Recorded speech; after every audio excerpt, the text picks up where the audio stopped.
नमस्कार, फाइटर समाचार में आपका स्वागत है। पेश आज 18 अगस्त मंगलवार शाम 6 बजे राजस्थान की खास खबरें। बड़ी खबरों से अपडेट रहने के लिए सब्सक्राइब करें फाइटर न्यूज को और प्रेस करें बेल आइकन को। एक बड़ी खबर बिहार के गोपालगंज से, जहां न्याय की आस जगाने वाला एक मामला सामने आया है। यहां कोर्ट ने 2 महिलाओं को फांसी की सजा सुना दी है, जिन्होंने 3 साल पहले 4 साल के मासूम की बलि चढ़ाई थी। गोपालगंज के विजयपुरी थाना क्षेत्र के छितौना गांव के विनोद शाह का 4 साल का बेटा देव कुमार 5 सितंबर 2017 को अपने घर के दरवाजे के समीप खेल रहा था। इसी बीच गांव की ही एक महिला मासूम के पास पहुंची तथा उसे आइसक्रीम देने के बहाने उसके दरवाजे से बुलाकर साथ लेकर चली गई। घटना के अगले दिन मासूम बच्चे का शव विनोद शाह के घर के पिछले हिस्से में मिला। पुलिस जांच में सामने आया कि दुर्गावती देवी और सनकेशा देवी ने बच्चे का गला रेतकर हत्या की थी। जोधपुर के सूरसागर थाना अंतर्गत भुरंटिया के कालूराम की बावड़ी के पास बबूल के पेड़ पर एक युवक फंदे पर लटका मिला। पुलिस को अंदेशा है कि पत्नी से नाराज होकर घर से निकलने के बाद उसने फंदा लगाया है। पुलिस ने बताया कि ऊंटों की घाटी निवासी 22 वर्षीय प्रकाश भील ने भुरंटिया में बबूल के पेड़ पर लटककर आत्महत्या की है। मृतक प्रकाश व पत्नी के बीच रविवार रात झगड़ा हो गया था। इससे नाराज होकर वह घर से निकल गया था। कोविड-19 के चलते महिला पॉलिटेक्निकल कॉलेज के प्रथम व द्वितीय वर्ष की छात्राओं को प्रमोट किया गया है। वर्तमान में आयोजित हो चुकी परीक्षाएं व पिछले सत्र की परफॉर्मेंस के आधार पर शासन सचिव तकनीकी शिक्षा ने प्रदेश के 9 राजकीय एवं 1 निजी महिला पॉलिटेक्निक कॉलेज की 6 नॉन इंजीनियर ब्रांच में प्रथम व द्वितीय वर्ष की छात्राओं का परीक्षा परिणाम जारी किया है। प्रथम वर्ष की 723 छात्राओं को द्वितीय वर्ष में और द्वितीय वर्ष की 440 छात्राओं को तृतीय वर्ष में प्रमोट किया गया है। कोटा के विज्ञान नगर थाना क्षेत्र स्थित छतरपुरा में देर रात 4 बदमाशों ने मिलकर एक युवक को लाठियों से पीटा और चाकू से हमला किया, जिससे युवक गंभीर रूप से घायल हो गया। युवक की शिकायत पर विज्ञान नगर पुलिस ने 4 लोगों के खिलाफ नामजद मुकदमा दर्ज कर बदमाशों की तलाश शुरू कर दी है। पुलिस ने बताया कि आरटीओ ऑफिस के पीछे छतरपुरा में रहने वाले 30 वर्षीय राकेश कुमार को देर रात को बदमाशों ने लाठियों से पीटकर चाकू से वार कर घायल कर दिया। राकेश ने बताया कि 15 अगस्त को कॉलोनी में रहने वाले छोटू लाल को गली में तेज गति से बाइक चलाने पर रोका था।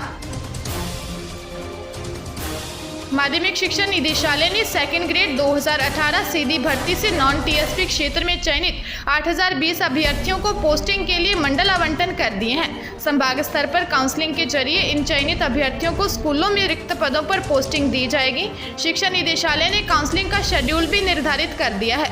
विषयवार काउंसलिंग 22 अगस्त से 5 सितंबर तक होगी। विदित रहे कि टीएसपी क्षेत्र से 819 और नॉन टीएसपी क्षेत्र में उर्दू, पंजाबी व सिंधी विषय के चयनित 201 अभ्यर्थियों को 13 अगस्त को ही मंडल आवंटित कर दिए गए थे।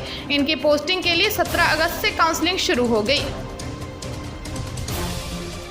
बीकानेर में चोरों ने फिर एक और सुनार की दुकान को निशाना बनाया है। कोटके थाना क्षेत्र के रानीबाग चोपड़ा कटला स्थित सोनी की दुकान से चोर नकदी व सोने चांदी के जेवर चुरा कर ले गए। पीड़ित रानी बाजार निवासी रामदयाल पुत्र जेठमल सोनी ने दर्ज रिपोर्ट में बताया कि दुकान में से 2 जोड़ी पायल, 1 पैकेट पायल, 40 जोड़ी 4 अंगूठियां, 2 जोड़ी सोने के लौंग व 14,000 रुपये नकद गायब थे। पुलिस ने आसपास के क्षेत्र में लगे सीसीटीवी खंगाले गए हैं।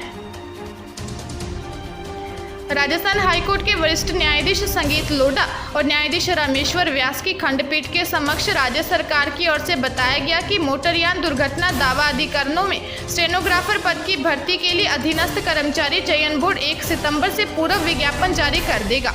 जनहित याचिका पर बहस करते हुए अधिवक्ता अनिल भंडारी ने कहा कि अधिकरणों में स्टेनोग्राफर की भर्तियां लंबे समय से नहीं होने से दावा अधिकरणों में दुर्घटना दावे निपटाने में अनावश्यक विलंब हो रहा है।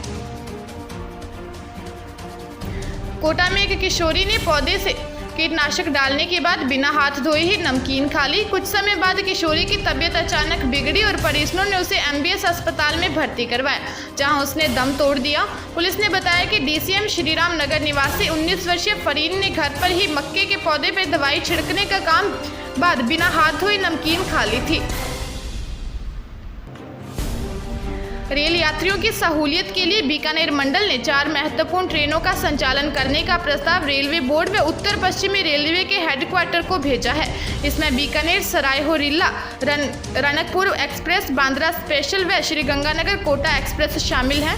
वर्तमान में मंडल में 3 ट्रेनें के संचालित हो रही थी। डीआरएम संजय श्रीवास्तव ने बताया कि रेलवे को सबसे ज्यादा राजस्व का नुकसान पैसेंजर ट्रेनों के बंद होने से हुआ है। जैसलमेर जिले में भारतीय जीवन बीमा निगम में धोखाधड़ी का एक अजीबोगरीब मामला सामने आया है। जानकारी के अनुसार पीड़ित ने एलआईसी एजेंट व अन्य के खिलाफ धोखाधड़ी का मामला दर्ज करवाया है। पीड़ित ने बताया कि ग्राहक को बिना बताए उसकी पॉलिसी बंद करवाकर एलआईसी एजेंट भैरूलाल ने फुटरचित दस्तावेजों से उसका भुगतान उठा लिया। उसमें उसका हम नाम किसी अन्य दिलीप कुमार को दे दिया। पीड़ित दिलीप कुमार ने इस बात का पता तब लगा जब वह किश्त भरने गया। पुलिस ने मामला दर्ज कर जांच शुरू कर दी है। सीबीएसई बोर्ड ने कंपार्टमेंट परीक्षा के संबंध में नोटिफिकेशन जारी किया है। नोटिफिकेशन के मुताबिक 10वीं और 12वीं कक्षा की कंपार्टमेंट परीक्षा के लिए ऑनलाइन आवेदन करना होगा और यह आवेदन 20 अगस्त तक ही किया जा सकता है। बोर्ड ने कहा है जो स्टूडेंट्स 1 या 2 विषय में फेल हैं उन्हें कंपार्टमेंट परीक्षा देनी ही होगी।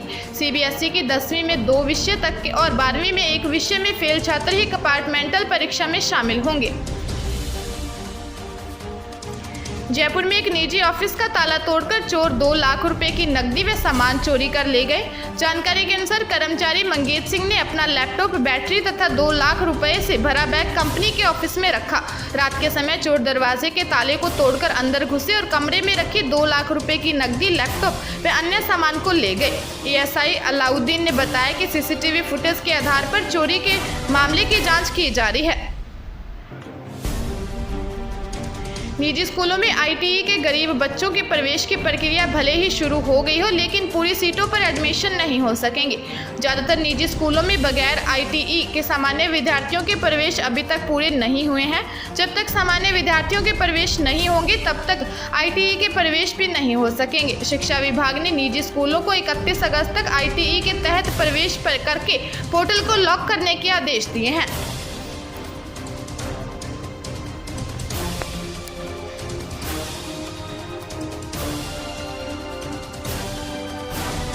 ताजा तरीन खबरों के लिए फाइटर न्यूज को सब्सक्राइब करें और बेल आइकन को प्रेस करें ताकि नई न्यूज अपडेट होते ही आपके फोन की घंटी बज जाए।